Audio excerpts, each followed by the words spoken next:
This episode of Literary Treks is brought to you by Audible.com, offering more than 150,000 titles for your desktop or mobile device.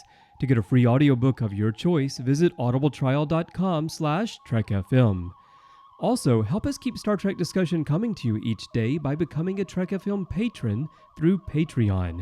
Get access to exclusive content and become part of the team. You'll find all the details at patreon.com/TrekFM. That's patreon.com/TrekFM. Hey everyone, I'm Rod Roddenberry, and you're listening to Trek FM.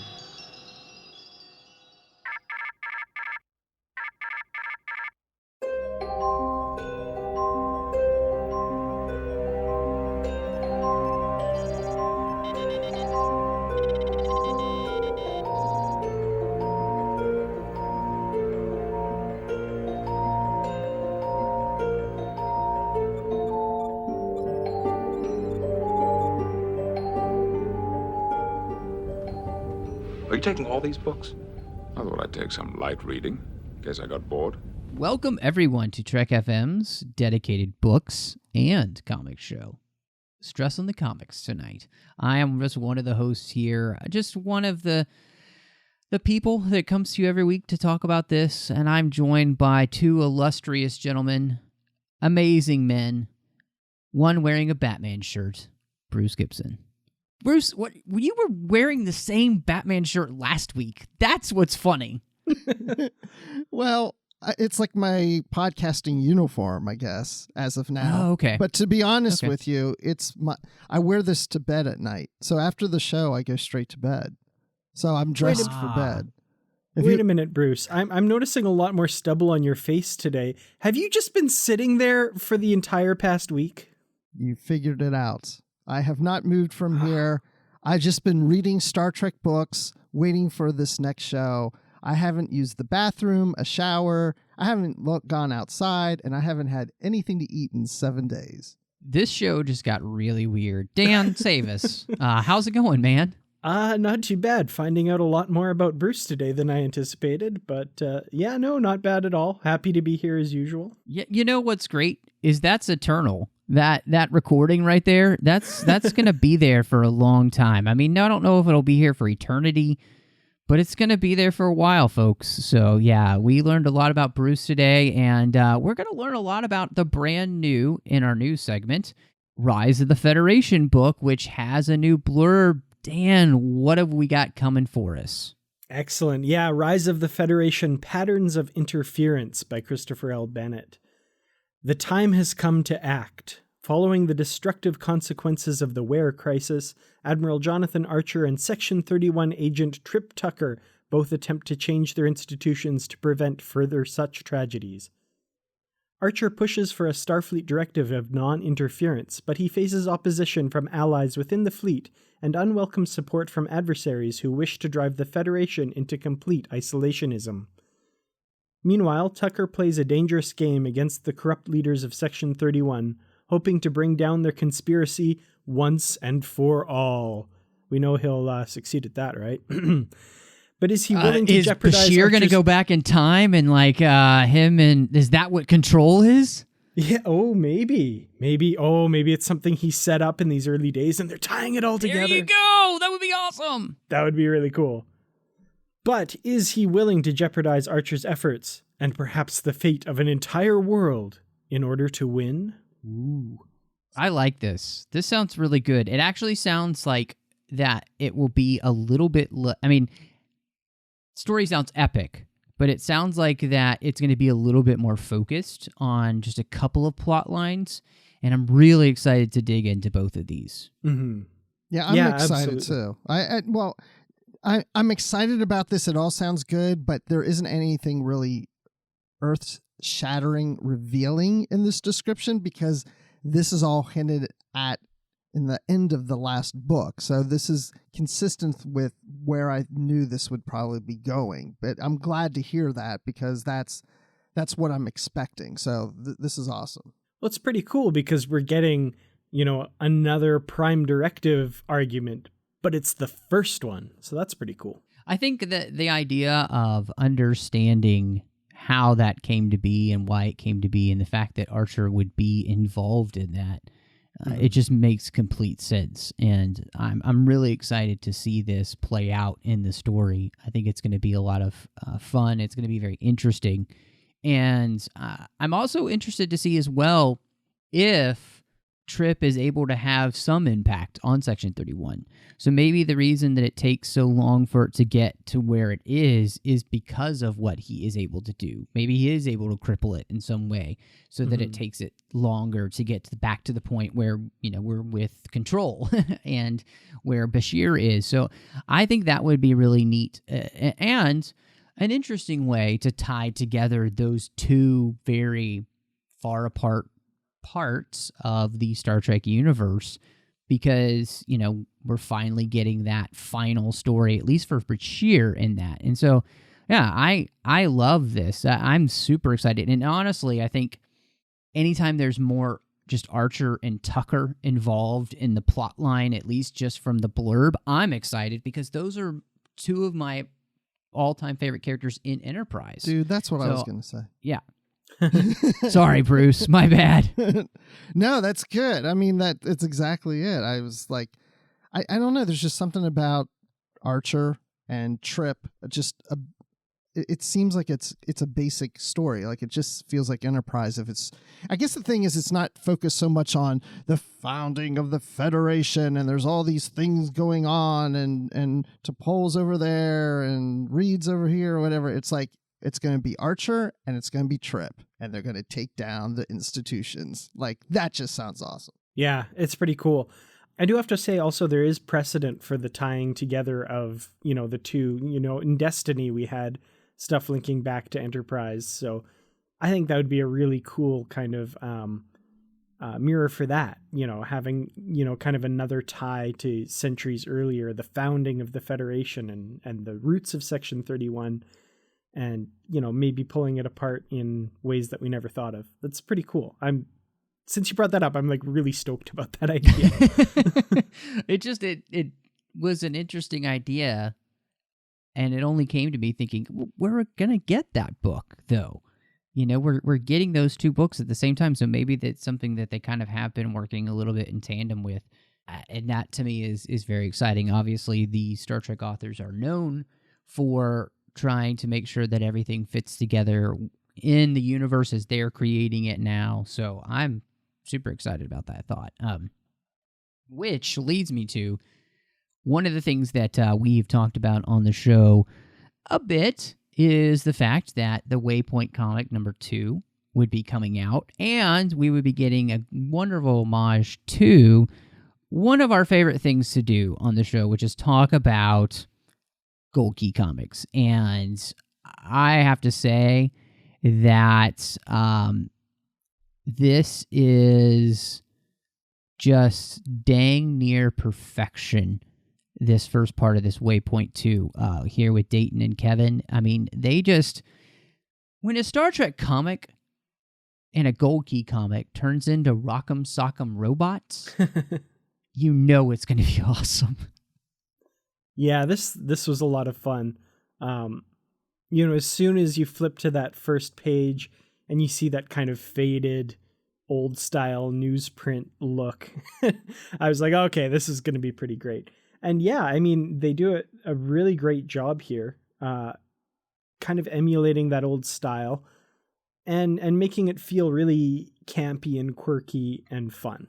And, it was exactly what I'm expecting when I look at a Gold Key comic. And I think this is a really nice little homage to those. It feels very much like Saturday morning cartoons too, Mm-hmm. Yeah. It just has that feel to it. And that's what the Gold Key comics had too. But I like how the very first page it starts off with, a tease of what is going to happen later in the story, just like the Gold Keys did. It would like something where we're being attacked by a monster or something, and in this case we're being attacked by robots, and you're like, what is going on? And then the story starts on the next page. But it's usually that first page is usually the most campy, most over the top scene that they create. It doesn't even follow exactly sometimes what's going on in the story. It just is so outlandish, and that's exactly what they did here. And it's so funny to start that way and to also see that the gold tunics are green. I love it. Yeah, it is really awesome. I can't say enough for how much I just enjoyed reading this. It was, to me, absolute, utter homage and nostalgic perfection. I really, really enjoyed this. I think this is the thing that makes this Waypoint comic so much fun. This opportunity to just explore parts of the Star Trek universe that we might not explore like this. And I think there is really a place for Gold Key, especially, having gone through a bunch of them. We'll be finishing up Volume 3 soon here on the show as well. It's just an indelible part of Star Trek now to me. And I like that. I know that because of this show. And I also like that Dayton and Kevin just, they took a chance, and it pays off beautifully. Yeah, and I mean, they know their stuff. Spock's ears are just slightly pointier and taller than usual. You've got flames rocketing out of the warp engines. And to top it all off, you've got a generic bald alien race that we're saving. That always seems to kind of be the background guys in the Gold Key comics. So yeah, they really know their stuff. And I feel like if we hadn't been reading the Gold Key comics, a lot of this might go over our heads. So I'm really glad we've been doing those to really appreciate what they've done here. Only one thing they get wrong. There was nobody that was bored. Ah, that's true. No bored despots. Yeah. That's true. But you're right. If you haven't read the Gold Key comics and you hadn't even heard that this is going to be in that style, if you pick this up on the shelf and you start reading this, you'd probably be like, oh my gosh, these Waypoint comics suck. These are just terrible. I would hope that somebody picks on the fact that this is supposed to be fun, that this is supposed to be campy, and not just hand it to their kids and say, obviously this is written for you because it's not adult enough for me. But, and even though, and it doesn't even represent my kind of Star Trek because, when they see the Klingons, they shoot. They arm yourselves, shoot, now, it's Klingons. Yes. So it's kind of funny. But I think if you start going through it more, you'll see little things like, there's a certain cartoon character that's known for comics that actually appears on the bridge. And if you don't pick that up, that Archie is on the bridge, then if you know it's Archie, you know that this is for fun. Did you guys notice that who the little redhead there he is. Huh. Yeah, that's really funny. I totally missed that, I have to admit. So Archie comics, Yeah, that's fantastic. So what did you guys think about the second story that we get, the legacy story here? I have to say, I really loved this one too. It totally surprised me, and it's kind of funny because I've always wondered just a little bit about that character because that is, something that I kind of noticed watching through the original series. She's really the only woman who's kind of brutally killed on an away mission like that, to the point where when I first saw the episode, I remember thinking, oh, wow, I know which one that has been crushed. It's the guy. And then when they reappear him, I was totally shocked. So, it's really interesting to get kind of a bit of background on this character, even though it's just kind of retconned into the series a bit. But, it was used to tell a really cool, really interesting story that kind of almost stands for the broader idea of the red shirt. Like, these aren't just generic people that are going and getting exploded by exploding rocks and lightning bolts. They had their stories and they had their contributions and lives outside of that as well. And I thought that was just a really nice little story here. So this is kind of going back to what we were saying about the earlier comic. If you didn't know what this was supposed to be, you might be scratching your head saying, have they lost their minds? Well, when I got to this one, I really didn't know what to expect. When it first started off, I was unsure, is this supposed to be serious or funny? I wasn't really exactly sure where this was going. But I really got invested in it because I had no idea that. Are we mentioning who this is, by the way? This officer that dies? Or are we hiding that? Oh, it's Can we say Leslie? I think we can say. Okay, so Leslie Thompson, she mentions that she's the only woman, Dan, as you were saying, the only woman to die on an away mission under Kirk's 5-year mission, and it never dawned on me. And it may have on you, but I never noticed that. Oh yeah, there was only this one woman in by any other name that episode that died, and we see her talking about all these little things she's done behind the scenes before her death that really, she's almost like the Wesley Crusher of the Enterprise, but no one knew about it. She was always saving the ship, but no one even seemed to recognize that. And it was just a fun story. I loved it. I love her little rolling her eyes when I assume the other guy's being back at the same time. She's like, oh my God, yes, I took care of, geez, okay. It was a very humorous way of getting the point across that there were more than just the main cast on the Enterprise and that they mattered.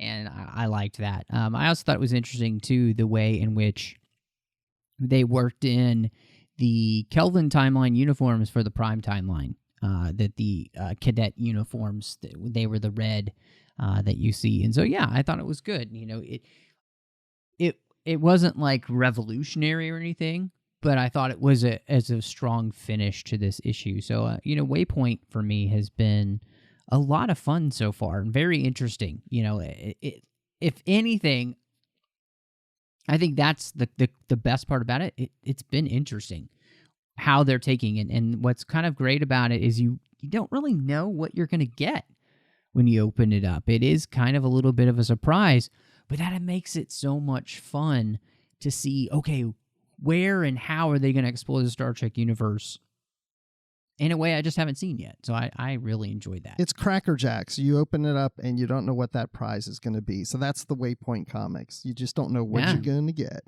but it's going to be fun.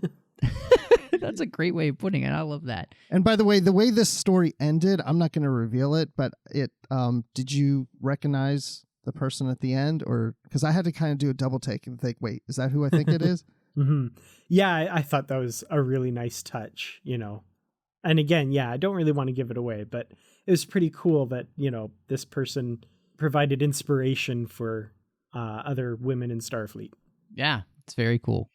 Well, guys, I think Waypoint's been great. I can't wait for this new Enterprise book to come out. And so before we hit the feature, there's a few things that people should know. Obviously, you can find all the shows here on Trek FM on iTunes at itunes.com/Trek FM, where we are a feature provider. And while you're there checking out the shows, hit Literary Treks up with a star rating and review and help the show grow. There's just nothing better. I know we say it a lot, but it really is true. It helps more people find the show. So we hope that you will do that. You can find us on Twitter at Trek FM. And of course, we're on Facebook at facebook.com/Trek FM. Now, Bruce, there's also something even more special than just our Facebook page. Where can people go on Facebook that they're really going to want to join if they're listening to Trek FM shows? Why, thank you, Matthew. That's correct. There is something more and better on Facebook than just the regular Facebook page. It's the Babel Conference. So if you go into the search field in Facebook, you can type in the Babel Conference, Babel, into that search field, and it will take you to the page that you can join our group, and we will just approve you and get you into this closed discussion group about Star Trek. Or you can even go to Trek FM and click on the discussion on the menu, and it'll take you to this section. Dan, we do have something very special for Literary Treks, which is our Goodreads group, and tell everybody what we've got over there for them and how it can really help them, especially if they're listening to Literary Treks. Absolutely. Well, as a lot of people know, Goodreads.com is a great place to keep track of books you're reading, and that holds true for our podcast here as well. We're on Goodreads. Just search for Literary Treks on Goodreads.com, and you'll find our group there. Just click join, and one of us will let you right in. In that group, you can find bookshelves with all of the books we've covered in previous episodes of Literary Treks, as well as a bookshelf featuring books that are coming up in future episodes. So if you want to get a head start and follow along as the episodes come out, it's a really great way to keep track of what's coming up there. And of course, there are also really great discussions happening about any and all books in the Star Trek universe. Tonight, guys, we're going to be doing something fun, something we've not done before, which is talk about some comics in the New Frontier series. And as everybody will know, last year we went through the Returned ebook series. I got a chance to talk to Peter David about that series as well and kind of get a little insight. Now diving into these comics, really interesting for me, not being somebody who's read most of the New Frontier series. So I'm turning to my experts, Master Dan and Master Bruce. What time period for New Frontier is this in? And maybe a little bit of background, like what would it be important for somebody to know about New Frontier coming into this comic series?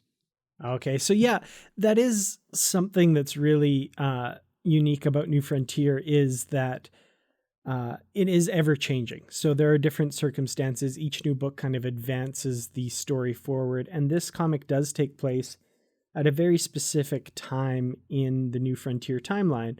And that's right after the novel Missing in Action. So there's been a lot of developments. Soleda is no longer on the ship. She's on this crazy super secret Romulan ship now that has this amazing cloaking device. Dr. Solar and Bergie have had their kid, and he's grown up really, really fast. And he's the science officer on the Excalibur now. C. Quan has just recently died, and Robin Leffler is on New Thalon, kind of taking his throne at the moment. It's one of those things, like if you're not familiar with New Frontier, it sounds absolutely nuts. There's a ton that happens in this series, and it's a lot to really get set up for where this comic takes place. There is so much that goes on in the series, and this comic, this graphic novel, takes place more towards the latter part of it. So if you made a timeline of New Frontier, this one takes place just like prior to the last 3 books, and that's counting The Return as the last book. It's right before those last 3 books. So there's a lot of history behind all these characters and these situations. And so coming into this, you might be a little confused and wondering why certain characters are doing what they're doing, or what's their story behind them. Of course, I've read the book, so I wasn't lost, but some of these things I had forgotten about. I had to go, why was this person here? Or what happened? When did he die? I thought that was later or earlier or whatever. So it can get a bit confusing, but it's a fun read. Yeah, definitely. This is one of those instances where I really wish there was a Star Trek encyclopedia as thorough as the one we just recently got, but for the book universe. And Memory Beta is really good, but there are a lot of things that aren't included there, that people haven't added to some of the pages, that would really help fill in the blanks.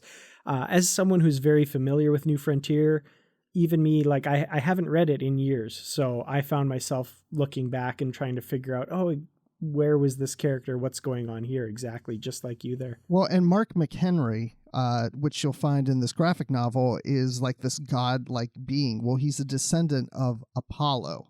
So from the original series. And so that's why he's got certain powers, but he gets more powers later in another book, but that's his backstory on him. So there are quite unique characters and species in this crew that you may not be familiar with. It is nice that I had read The Return, because I was familiar with most everyone. And what was kind of nice about comics, and this is something I would love to see for all the comics, and for all the books out there, especially with Waypoint now, give us comics that involve characters that we've never seen on screen before. So we kind of had an idea what they look like, especially say like on the Titan where there's all those super interesting aliens. But sometimes it can be hard to understand what they actually look like. Mm-hmm. That's the thing I really liked about this is that, it brought to life those characters that I'd only read about.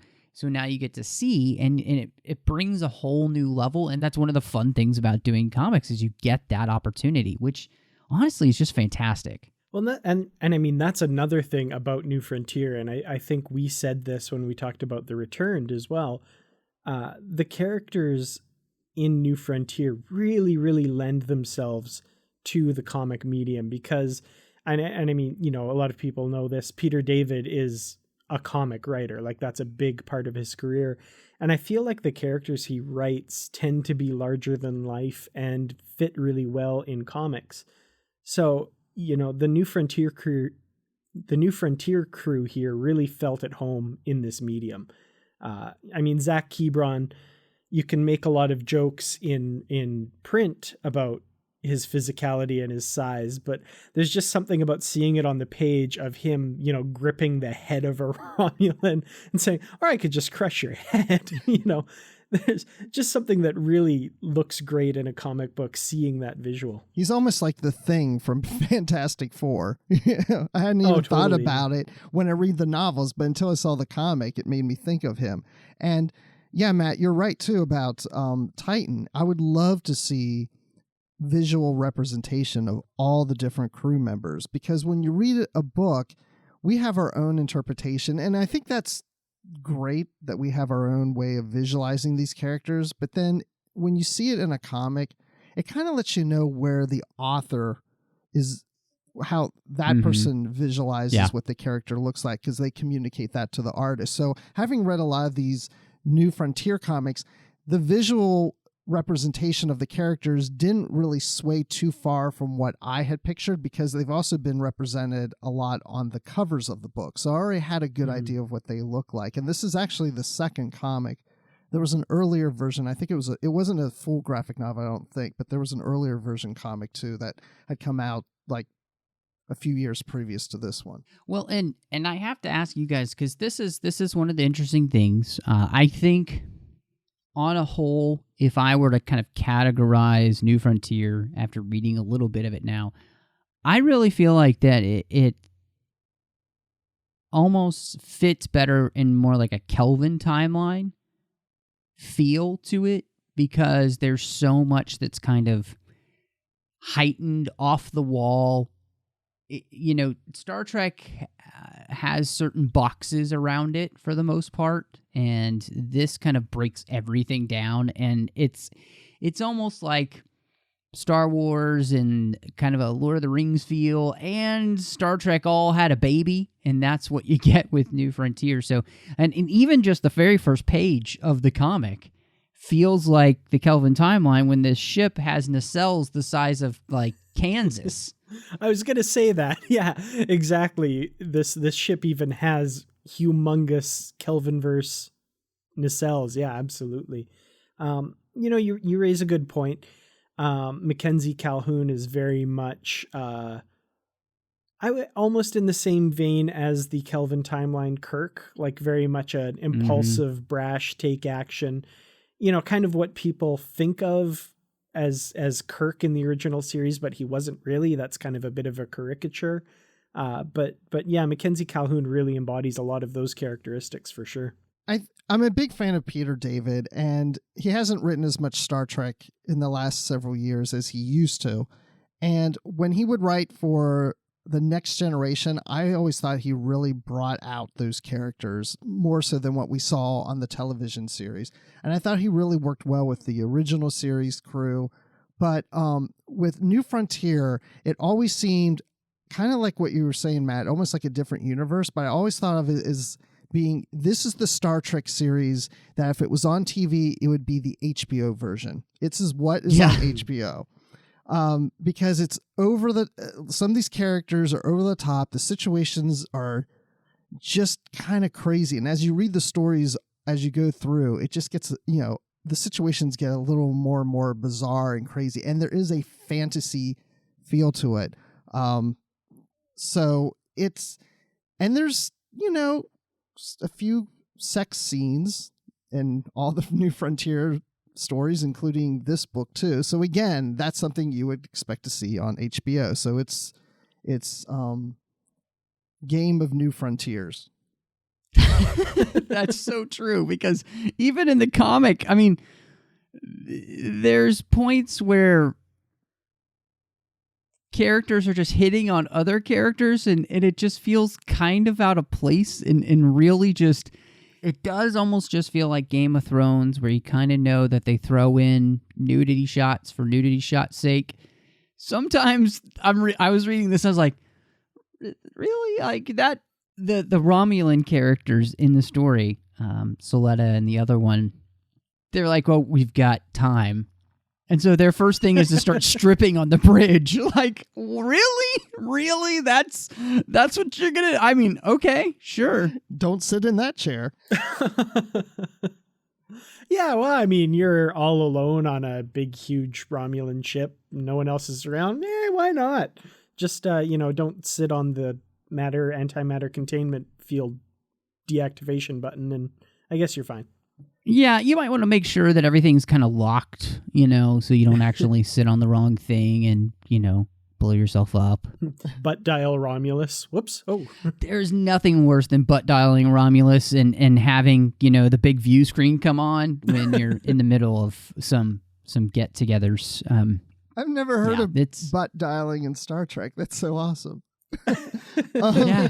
Oh, well, really apparently it can happen. It can only happen on Game of New Frontier Thrones. So, well, Riker sits on the consoles enough that I really hope they've solved that problem by then. Mm-hmm. Oh my gosh, you're right. He's got to be the character that butt dials. But the thing about Peter David in these books too. So when we say that there's these kind of scenes, these sex scenes, or there's this flirtation, it's like it plays up, and it's not just this book but others. But it's not just this couple has hooked up. These other people will rib them of the situation, and it just keeps coming up. And so there's a lot of interplay in a teasing way with these characters. There's a lot of teasing going on, a lot of humor into the writing. And sometimes I think it really works well, especially when Peter writes a book like with Q and Lexwana Troy going at it with each other. But, and then there's times where we read New Frontier and you go, it's a little much. It's a little out there. Would really Starfleet officers act that way? I mean, I almost expect the bickering Bixleys to show up sometimes in these. So. Yeah, no, it's definitely something. When it works well, I'm crying laughing. For some reason, one thing that was really getting me was the extended, there'd be like a frame of a joke of some kind, and then a frame immediately after it of a character rolling their eyes. I don't know what it was, but like the third or fourth time that happened, I was laughing my head off, because when you're reading the New Frontier novels, if the humor's working well, that's what you're doing too. You're looking away from the page and rolling your eyes, but you're enjoying it too, as long as it's working well. And I really loved some of those moments.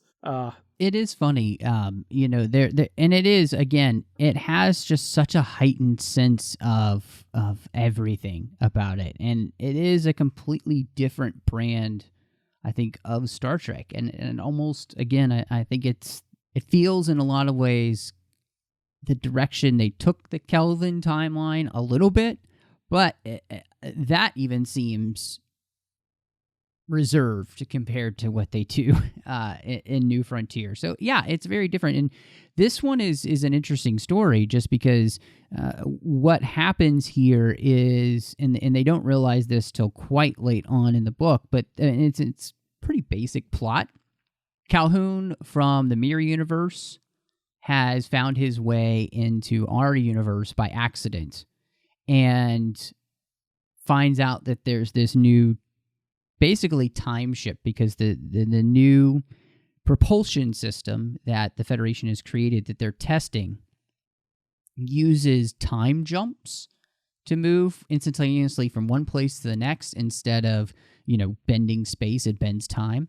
And so he wants to steal this so that he can take it back to the mirror universe and reset time, and basically try to make sure the Alliance never rises. And that's the plot. Everything else that's crazy that happens here is just going on that. And so it actually is a pretty simple story, but there is a lot that's going on in here. And there are some things that don't feel like they truly connect. Like Leffler's character, her part of the story doesn't seem like it has anything to do with really anything else. She's just kind of inserted in there. I think it feels more like because that's what New Frontier fans would kind of want to see, the continuation of that story, but she doesn't really have a point for necessarily being in the story. Yeah, this book is more, that kind of storyline in this book complements what the book's previous. It's a bridge then to the next one, because it does reveal her being pregnant.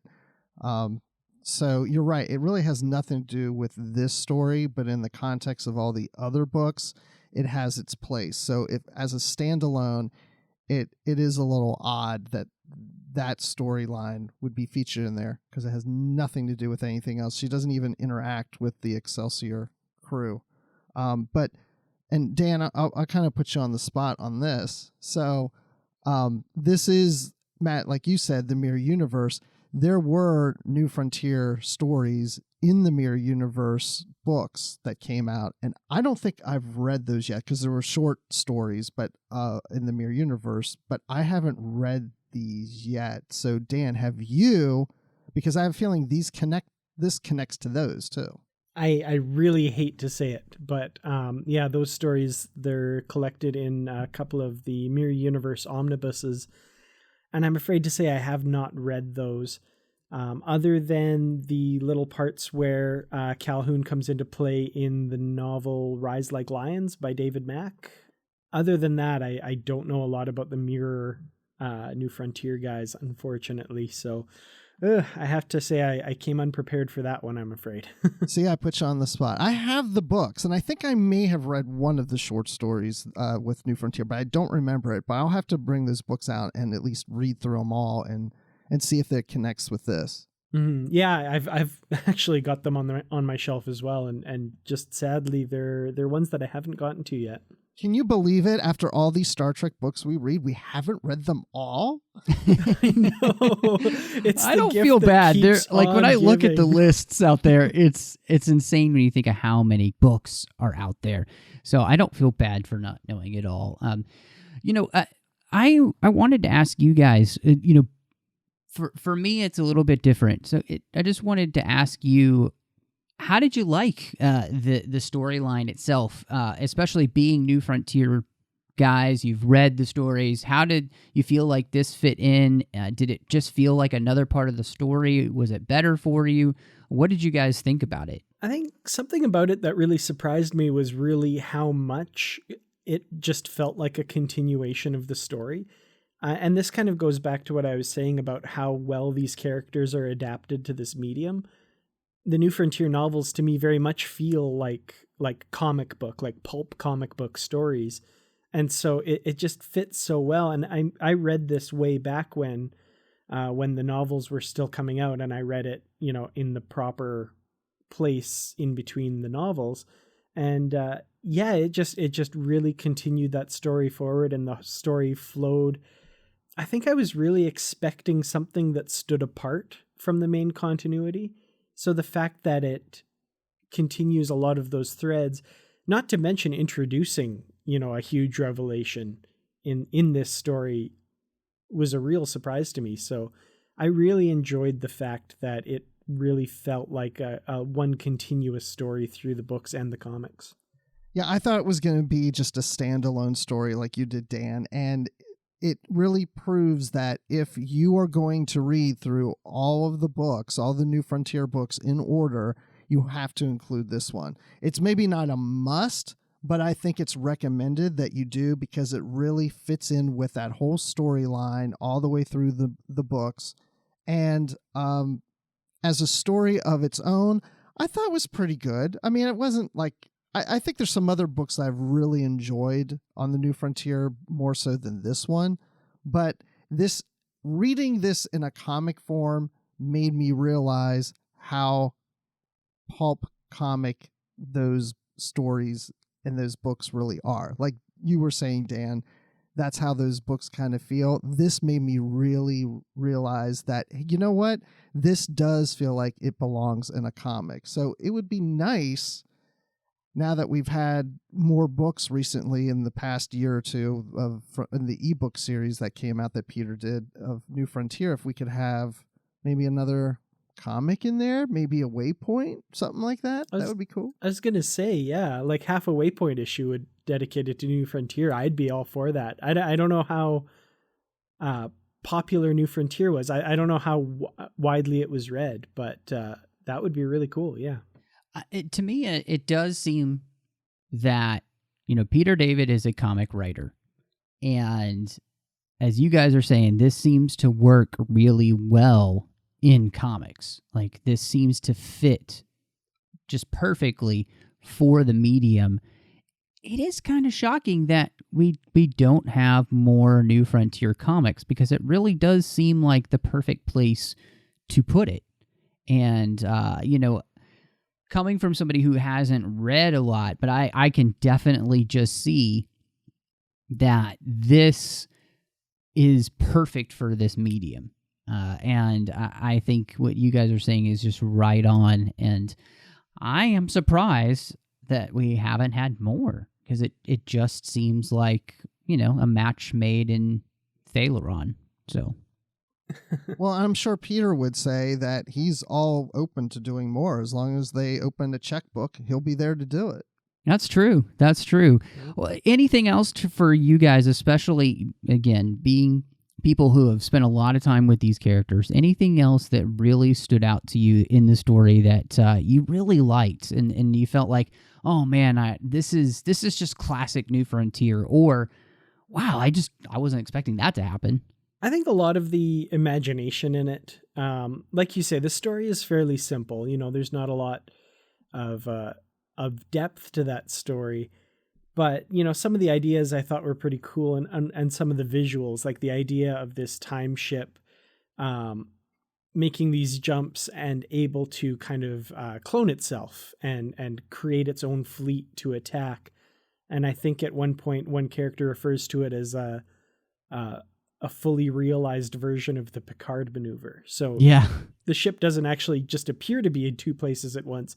It is in two or more places at once.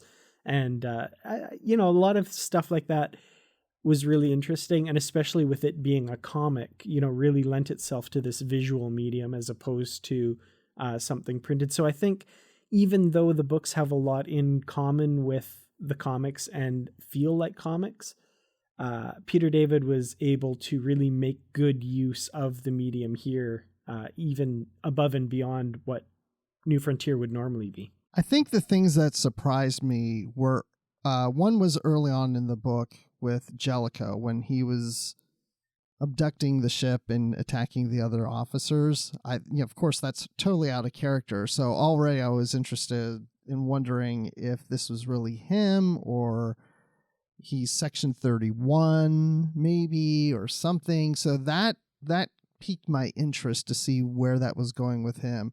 And the other thing I would say was Morgan Primus, how they concluded her story in here. I was surprised that occurred in this book. So those are the two things that I found that were that really were of interest to me. Everything else wasn't too surprising, and it was an interesting story, but not anything that blew me away.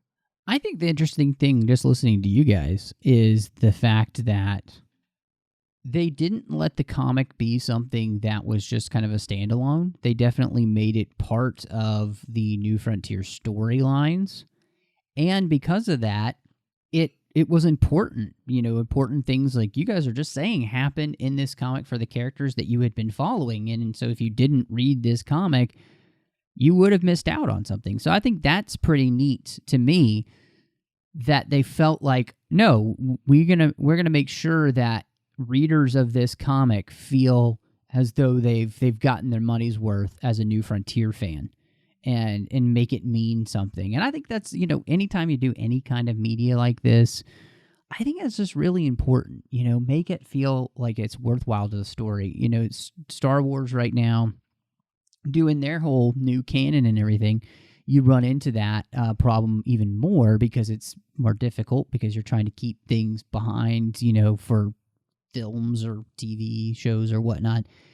So you might not be doing as much in the comics, but here or the books, here they made a concerted effort to treat the reader of this comic like they were just a reader of the New Frontier series and give them a lot of rewards for that too. And that to me, that just speaks volumes. Whether you love New Frontier or not, they definitely made the most of this for the reader. And that is something that I will always praise. Yeah. And I mean, as someone who loved New Frontier, I really appreciated that. I really appreciated that it felt integral to the story. And just popping back to something Bruce Gibson mentioned, Morgan Primus, I totally forgot to talk about her just a little bit. Readers of the books will know there's a lot of hints in there as to her identity and that sort of thing. And, she looks like a lot of different people who have appeared over the years and stuff. And her voice sounds an awful lot like the Starfleet computer for some reason. And I love that here they just outright, yep, she's number one. She's the same person as was Pike's first officer. And I thought that was great. She looks exactly like I kind of pictured her appearing on the bridge, and that was awesome. Yeah, where's the transfer key? Yeah, I was thinking the same thing. It is funny because I was like, hey, wait, that's number one. And I knew, obviously there's some parts of the story that I didn't know, but that was kind of fun to have her there. So, well, and there's two other characters from the original series that were in here too. From the animated series, we have Erix and Emrys. Yeah, she was that's there. Right. Yeah, that's so right. Matt, do you know how they got there? I don't. Okay. Well, I don't remember all the details, but it's not that they're like 200 years old or anything like that, but one... time travel. What's that? Time travel. Time travel, but separately. They weren't together. She went first, and then like years later, he like got transported or whatever, and they both found themselves on the Trident together. So, long story short. Yeah. It's a great, just as a little aside, one of my favorite scenes in a Star Trek novel was like Maress finding herself in the future, and then Eric's meeting up with her being like, yeah, same thing happened to me a few years back. Anyway, and they're like at the office of Starfleet temporal displacement or whatever. That's really funny. Well, I guess, it comes down to, what did you guys end up thinking of? What would you rate this New Frontier comic turnaround? Well, like I've said, I really enjoyed this one. Thought it was excellent. It was really great to see the characters in action.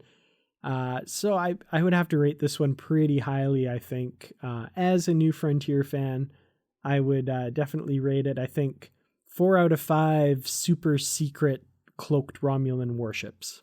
I would go with, I enjoyed it. Not as much as some of the other New Frontier books. It does work well in the comic form. I would say that I would give it 4 out of 5 bends of time. For me, it is different, and it's interesting reading this storyline.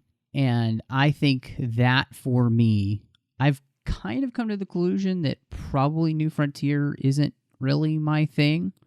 But there were some fun parts to the story, and so for me, and I could tell that they were sticking with the New Frontier storyline, and they were giving, and so to be objective about it, I think, this is, to me, 3.5 out of 5 oversized nacelles, because it was doing what it needed to do for the fans of this series, and I think that's fantastic. And so I think it's worthy of any fan who loves New Frontier. This is worthy of your time.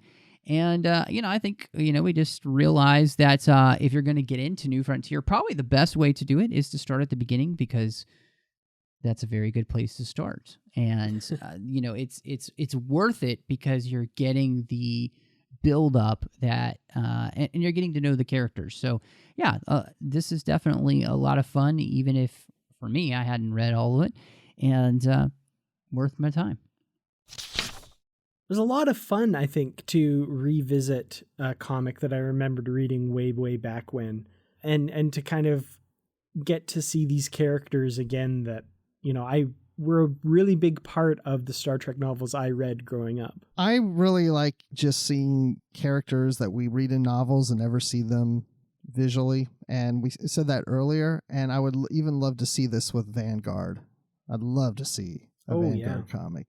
Yeah, that Titan, Aventine, the list goes on and on for places that we haven't gotten to see these characters. Heck, I'd even love to see some Rise of the Federation timeline stuff. I mean, that would just be brilliant. There's so much about comics that is fun because it's a visual medium. Or the new DS9. That would be cool true. To see in comic form. That's a great idea, especially Dan. the space station. Yes. Oh my gosh, I want that. Show us what the bridge looks like. Show us what all the... Dan, I love it. Waypoint comic, yes. New Deep Space Nine, yes. Do it. IDW, please listen. It needs to be like a whole 2-part issue. Like, it's both parts of taking place, so you really get as much of the new Deep Space Nine as possible. I love it. Yeah, I hope they're listening because I think that's actually a fantastic idea, and so glad that it's just so much fun to talk about this stuff with you guys, and we get to do that because of the associate producers we have here on Patreon. Really appreciate everyone who supports the network. Thank you, Ken Tripp, Brandon Shamatella, Bruce Gibson, and Norman Lau for choosing Literary Trek specifically to support through your work there on Patreon. Now, we're a listener-supported network, and we need all the help we can get to make sure that all the shows throughout the entire network keep coming to you each and every week. You can just go over to patreon.com/TrekFM and see how your monthly small donation, doesn't have to be large, just any little bit helps, can make sure that happens. Again, that's patreon.com/TrekFM. Now, Bruce, when you're not sitting through the worst slideshow ever, worst, and I mean the absolute worst PowerPoint presentation ever known to man, where can we find you? You can find me on Twitter at Admiral_Rex. So that's the little line between Admiral and Rex. Admiral. That's what that means. That's why I haven't been able to find you. _Rex. I just started saying it that way lately, and I'm getting more followers. So I don't know. Maybe that's working. I don't know. And you can also find me talking the wars on the Star Wars Report with Riley Blanton and Mark Hurleman. So go to StarWarsReport.com or iTunes and check it out. And Dan, when you're not being transported through time and finding Eric's next to your side, where can people find you? Well, you can find me on youtube.com/Kurtratz Productions. YouTube's still a thing in this new time period I find myself in, right? Yeah. Anyway. I think so. Yeah, I hope so. You can also find me on facebook.com/Kurtratz Productions and on Twitter @Kurtratz, that's KERTRATS. And I've got my website where I review Star Trek novels at www.treklit.com. Now, Matthew, when you're not stealing my idea for what to say to you in this very segment, where can we find you? Well, you can find me on Twitter, MattRushing02. I'm really bragging about me always stealing Dan's ideas. It's fun. You can find me on Instagram and Rushing. I do the Orb here on the network with Chris Jones, where we talk about Deep Space Nine, as well as the General Geek Show called the 602 Club. We're having a blast talking about all the great new fall movies that are coming out. We did Arrival. We did Doctor Strange. We got Fantastic Beasts and Where to Find Them. Star Wars stuff coming up. And speaking of Star Wars, if you love Star Wars here on the network, you can also find Star Wars, a 602 Club collection. Both of those are on iTunes, and that one allows you to just listen to all the Star Wars episodes in one place.